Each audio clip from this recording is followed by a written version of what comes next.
तर आजच्या लेक्चरमध्ये आपण पाहणार आहोत रिडम्शन ऑफ प्रेफरन्स शेअर्स या टॉपिकमधील next part, redemption of preference shares. Redemption म्हणजे काय? रिपेमेंट. रिडम्शन म्हणजे रिपेमेंट, एवढं लक्षात ठेवा, कारण रिडम्शन हा शब्द तुम्ही नवीन ऐकला आहे त्यामुळे तुम्हाला अवघड जाऊ शकतो. त्यामुळे रिडम्शन मीन्स रिपेमेंट.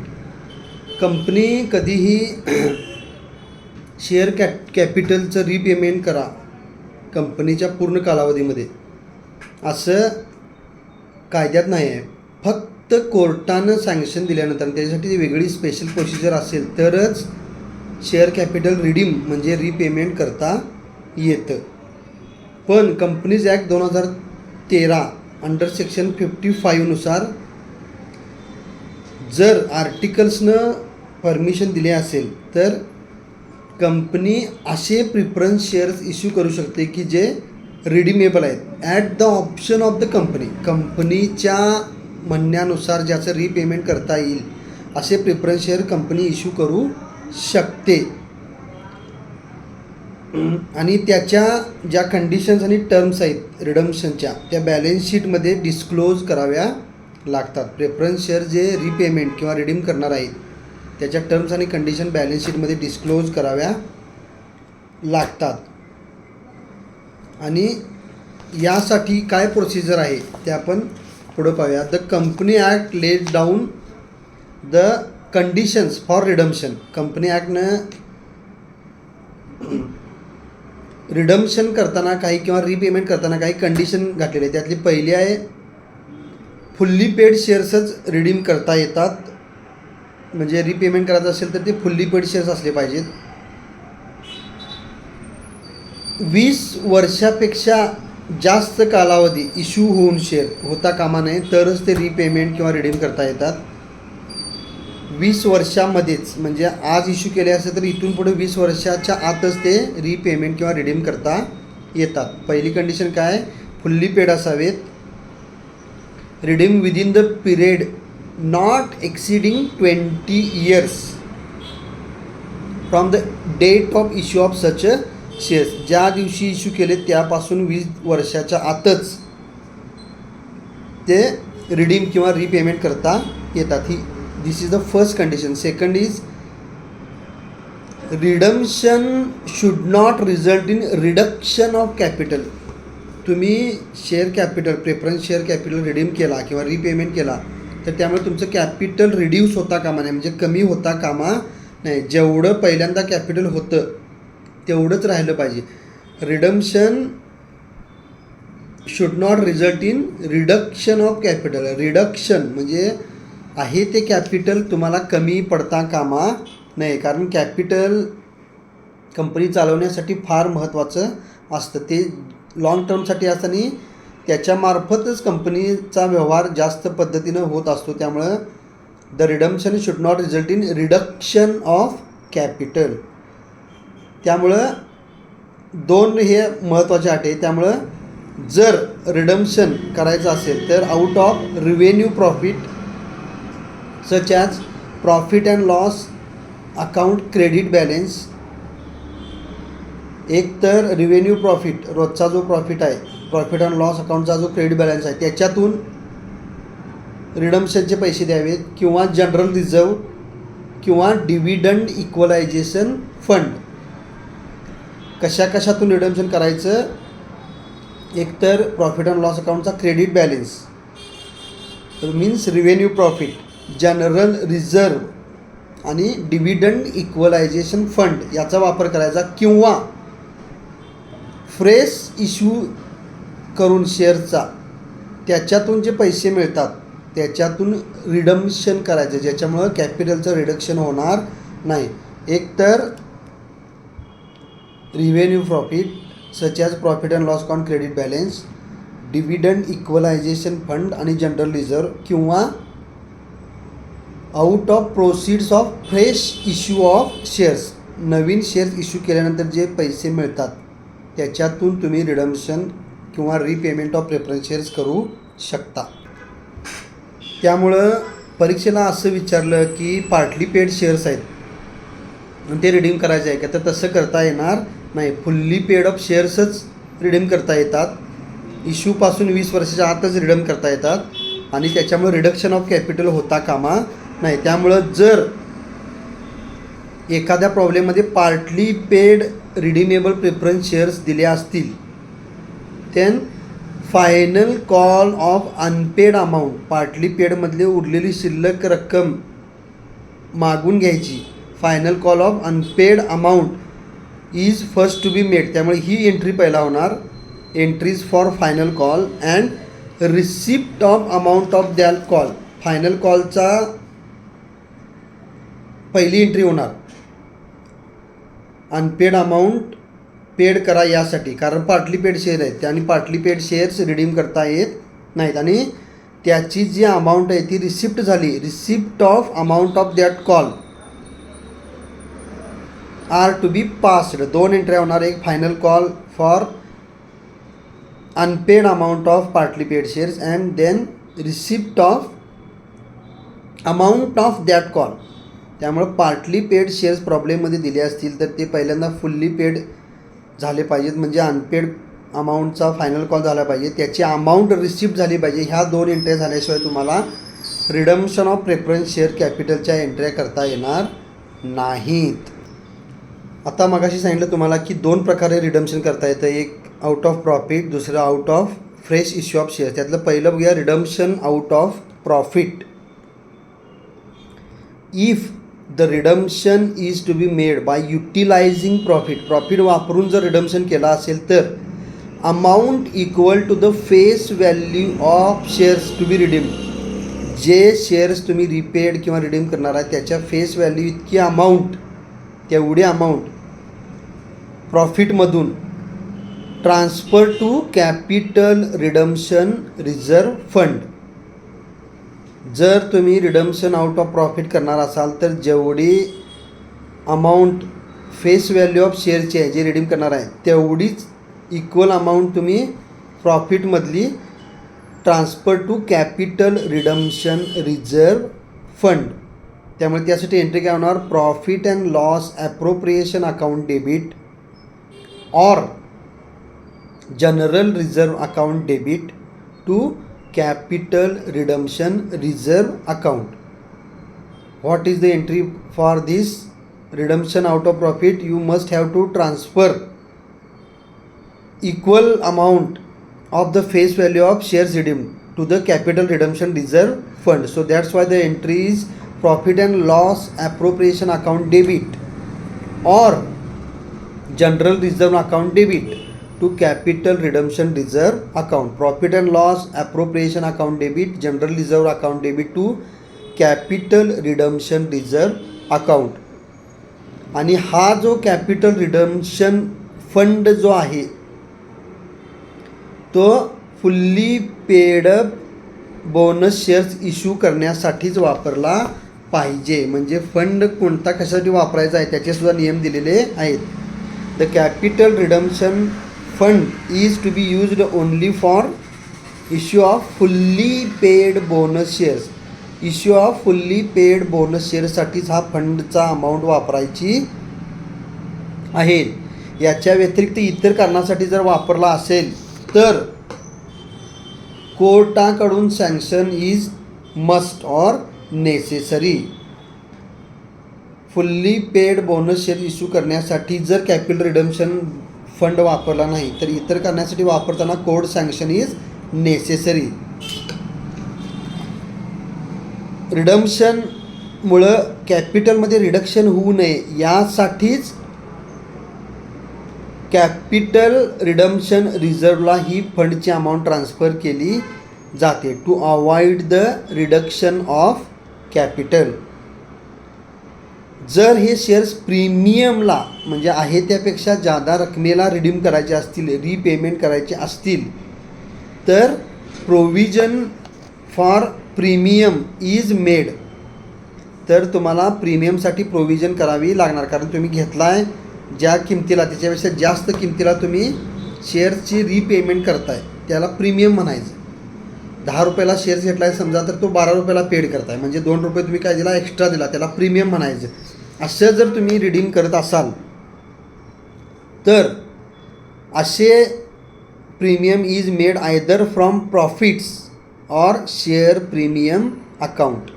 जर तुम्हाला असं प्रीमियमच्याद्वारे शेअर रिडीम करायचे असेल तर either from profits or share premium account if any. आणि त्यासाठी एंट्री काय असणार आहे, profit and loss appropriation account debit, share premium account debit to premium on redemption of preference shares account. Profit and loss appropriation account debit, share premium account debit to premium on redemption of preference share. जर तुम्ही प्रीमियमला redeem करत असाल preference shares तर त्यासाठी हे transfer करण्यासाठी ही entry आहे, कारण त्यासाठी प्रोव्हिजन तुम्हाला करावी लागणार. हे पहिला भाग झाला रिडम्शन आउट ऑफ प्रॉफिट्सचा. दुसरा आहे redemption out of fresh issue of shares. दुसरा आहे redemption out of fresh issue of shares. If shares are to be issued for redemption of preference shares, म्हणजे तुम्हाला सांगितलं होतं की कॅपिटलचं रिडक्शन होणे यासाठी तुम्हाला फ्रेश इश्यू शेअर्स करावे लागतात. त्यासाठी तुम्हाला कॅपिटल रिडम्शन फंडची गरज नाही. तर जेवढे रिडीम होणार आहेत शेअर तेवढी नॉमिनल अमाऊंट न्यू शेअर्सकडून आली पाहिजे. आणि जर प्रीमियम असेल तर प्रीमियमसुद्धा आलं पाहिजे. त्यामुळं उदाहरण दिलं बघा की redeemable preference share capital is ₹12,000. तुम्ही जे प्रिफरन्स शेअर कॅपिटल पेड करणार आहे त्याची किंमत आहे ₹12,000. Equity shares of ₹10 each are to be issued at a premium of ₹2. अशा वेळी ₹10 इक्विटी शेअर्स आणि प्रीमियम ₹2 एवढे तुम्हाला इक्विटी शेअर्स इश्यू करावे लागणार, कारण रिडीम करणार आहे 12,000. जर प्रीमियम फक्त रिडम्शनसाठी कन्सिडर करत असाल तर 1,000 shares would be required to be issued. जर फक्त रिडम्शनसाठी प्रीमियम देणार असाल तर 1,000 शेअर्स प्रत्येकी ₹2 प्रमाणे एवढेच इश्यू करावे लागतात. आणि but since the premium is not to be applied for redemption, only face value is to be consider. So 1,200 shares are required to be issued. कारण जेवढी रिडीम केलेली प्रेफरन्स शेअर्सची रक्कम आहे तेवढीच तुम्हाला इश्यू करावी लागणार, तरच तुम्हाला तेवढी गेलेली रक्कम परत मिळवता येईल. त्यामुळं capital redemption reserve fund is to be used for issue only fully paid bonus shares to the existing shares holders. जुन्या शेअर होल्डर्सना fully paid bonus shares issue करण्यासाठी कॅपिटल रिडम्शन रिझर्व्ह अकाउंट फंडचा वापर होतो सर. त्यामुळे so this in turn redemption fund is converted into share capital. आपोआप त्याचं conversion कशात होतं, शेअर एकंदर काय याच्या महत्त्वाचं, रीपेमेंट करताना तेवढीच रक्कम आपल्याकडे परत आली पाहिजे. मग ती फ्रेश इश्यूमधून करा किंवा आउट ऑफ प्रॉफिटमधून करा, तेवढी रक्कम आपल्याकडे परत येणं गरजेचं आहे. आता त्याच्यानंतर पाहूया the entries for capital redemption fund or reserve. जसं तुम्हाला माहिती आहे की कॅपिटल रिडम्शन फंड किंवा रिझर्व हा fully paid bonus shares issue करण्यासाठी एक्झिस्टिंग शेअर होल्डर्सना वापरला जातो. Dhas on issuing bonus shares the capital redemption reserve is converted into capital. जो रिझर्व होता तो कॅपिटलमध्ये कन्वर्ट झाला. जे पैसे काढून ठेवला होता ते तुम्ही पुन्हा कॅपिटलच्या मार्फत व्यवसायामध्ये पुन्हा ते वापरण्यासाठी मेन प्रवाहात आणला. कारण कॅपिटलची रक्कम आपण वापरत असतो, रिझर्व हा बाजूला कोण ठेवला असतो. त्यामुळे कॅपिटल रिडम्शन रिझर्व हा fully paid bonus shares issue करण्यासाठी एक्झिस्टिंग शेअर होल्डर्सना वापरला जातो. त्यामुळं on issuing bonus shares the capital redemption reserve is converted into capital. रिझर्वचं रूपांतर कॅपिटलमध्ये झालं. रिझर्वचं रूपांतर कॅपिटलमध्ये झालेलं आहे. So the entry is capital redemption reserve account debit to bonus to share holders account. Capital redemption reserve account debit to bonus to share holders account. Declared bonus एंट्रीचं नंतर नॅरेशन कंसात declared bonus from capital redemption reserve as per board's resolution number. ह्याच्यामध्ये फक्त declare केला आहे bonus, कारण capital redemption रिझर्वचा वापर फक्त fully paid bonus shares to existing share होल्डरसाठी केला जातो. त्यामुळे capital redemption reserve account debit to bonus to share holders account. being declared bonus from capital redemption reserve as per board's resolution number ... दुसरी entry आहे. पहिला नुसता declare केलेला आहे.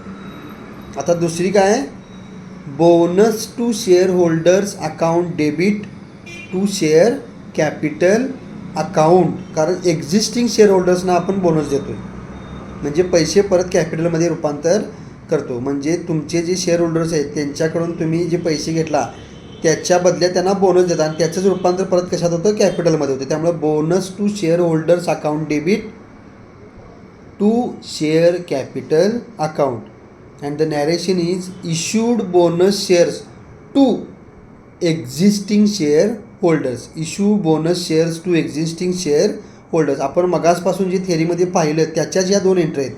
पहिला declare to bonus from capital redemption reserve to as per board's resolution. त्यामुळे capital redemption reserve account debit to bonus to share holders account. आणि दुसरा आहे इश्यू केला आहे तो बोनस कुणाला, एक्झिस्टिंग शेअर होल्डर्सना. त्यामुळे bonus to share holders account debit to share capital account. Issued bonus shares to existing share holders. So today we learn the procedure of redemption of preference shares. As per the rule, the company cannot redeem or repay the share capital in its whole life, but with the court sanction it can do so by special procedure. So for this, if permitted by articles, there is a issue of preference shares which are redeemable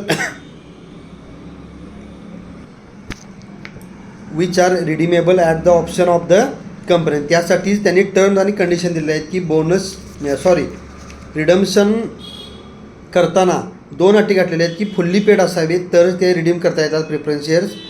आणि त्यासाठी issue shares केल्यापासून 20 वर्षाच्या आतच ते redeem करता येतात. ही पहिली अट. दुसरी, रिडम्शनमुळं रिडक्शन कॅपिटलमध्ये होता कामा नाही. आणि त्याच्यासाठी पहिली प्रोसेस आहे, रिडम्शन करताना आउट ऑफ प्रॉफिट करता येतं. त्यासाठी प्रॉफिट अँड लॉस अकाउंटचा क्रेडिट बॅलन्स वापरता येतो किंवा डिव्हिडंड इक्वलायझेशन फंड किंवा जनरल रिझर्व्ह. आणि दुसरा, फ्रेश इश्यू करून तुम्ही रिडम्शन किंवा रिपेमेंट करू शकता. आउट ऑफ प्रॉफिटसाठी एंट्री आहे profit and loss appropriation account debit general reserve account debit to capital redemption reserve account. आणि जर प्रीमियमवर करत असाल तर profit and loss appropriation account debit share premium account debit to premium on redemption of preference shares. आणि जर redemption out of fresh issue करणार असाल तर एंट्री आहे capital redemption reserve account debit to bonus to share holders account declared bonus from capital redemption reserve as per board resolution. आणि दुसरी entry आहे bonus to share holders account debit to share capital account. Issued bonus shares to existing share holders. इथं झाली आपली redemption of preference shares बाबतची माहिती. आता नुसता प्रॉब्लेम ऐकूया. हा प्रॉब्लेम आपण नेक्स्ट लेक्चरला सोडूया. Problem number 1. The Indian air service limited having sufficient balance to the credit of profit and loss account. बघा, रिडम्शन आउट ऑफ प्रॉफिट आहे. having sufficient balance to the credit of profit and loss account decided as ahead. पहिल्यांदा काय decide केले त्यांनी, to redeem 6%, redeem म्हणजे repayment, to redeem 6% 16,000 redeemable preference shares of ₹10 each, ₹8 per share called and paid. म्हणजे partly paid आहे, त्यामुळे call स्वीकारला लागणार आणि तो स्वीकारल्यानंतर त्याच्या अमाऊंट आल्यानंतर रिडीम करावा लागणार. त्यामुळं to redeem 6% 16,000 redeemable preference shares of ₹10 each, ₹8 per share called and paid. The shares are to be redeemed at a premium of ₹1 per share. Premium ₹1 प्रत्येक शेअर होल्डर्सना दिलेला आहे. दुसरी ॲडजस्टमेंट आहे, to apply the resultant reserve fund in issuing bonus shares of ₹10 each as fully paid to the existing share holders. To apply the resultant reserve fund in issuing bonus shares of ₹10 each as fully paid to the existing share holders. Partly paid shares आहेत, ₹10 एक आहे, त्यातले ₹8 called आणि paid झालेले आहेत, म्हणजे ₹2 यायचे आहेत. त्यामुळे पहिल्यांदा काय करावं लागणार, फायनल कॉल घ्यावा लागणार ₹2चा 16,000 शेअर होल्डरांचा. ते पैसे रिसीट करावे लागणार बँकेमध्ये. हे 2 झाल्यानंतर प्रॉफिट अँड लॉस अप्रोप्रिएशन किंवा याचा वापर करून आणि रिडम्पशन रिझर्व तयार करून प्रीमियमनं शेअर्स द्यावे लागणार.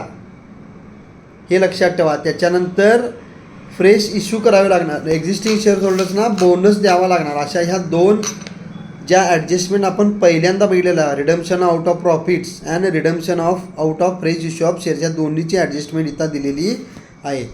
प्रॉब्लेम आज पुन्हा एकदा वाचा, ट्राय करा.